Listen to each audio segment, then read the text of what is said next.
26শে বিধানসভা নির্বাচনে তৃণমূল কংগ্রেস প্রার্থী তালিকা ঘোষণা করেছে। আর যেই প্রার্থী তালিকা ঘোষণার পর ইতিমধ্যেই বিরোধীরা ময়দানে নেমে পড়েছেন। তাদের বক্তব্য, তৃণমূলের প্রার্থী তালিকায় বেশ কিছু নাম রয়েছে যেগুলো বিতর্কিত, অর্থাৎ যাদেরকে আমরা দেখেছিলাম যে একাধিকবার কেন্দ্রীয় গোয়েন্দা সংস্থা তারা বিভিন্ন দুর্নীতির কাছে তাদেরকে ডেকেছিল, এক একজন জেলেও ছিলেন। অর্থাৎ একদিকে যেমন রয়েছে পরেশ অধিকারী, তার মেয়ে, তিনি কিন্তু চাকরি চুরির কেসে সেখানে দাঁড়িয়ে দেখা গেলো যে ইডি তাকে ডেকেছিলেন। অন্যদিকে সুজিত বসু, তাকেও কিন্তু একাধিকবার ইডি রেখেছিলেন। অন্যদিকে জ্যোতিপ্রিয় মল্লিক, তিনিও কিন্তু জেলে ছিলেন।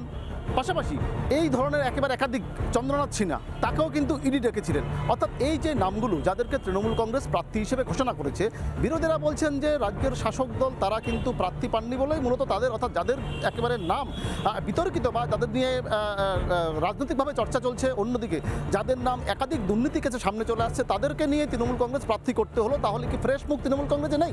এই প্রশ্নটা কিন্তু বিরোধীরা তুলছেন।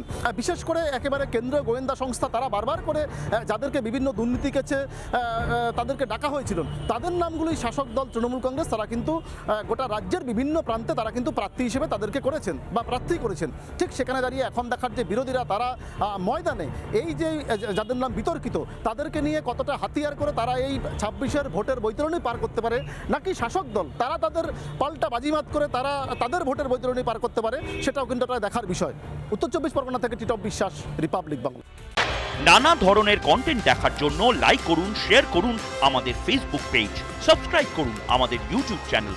পাশাপাশি অন্যান্য ব্রেকিং নিউজের জন্য অবশ্যই চোখ রাখুন রিপাবলিক বাংলায়।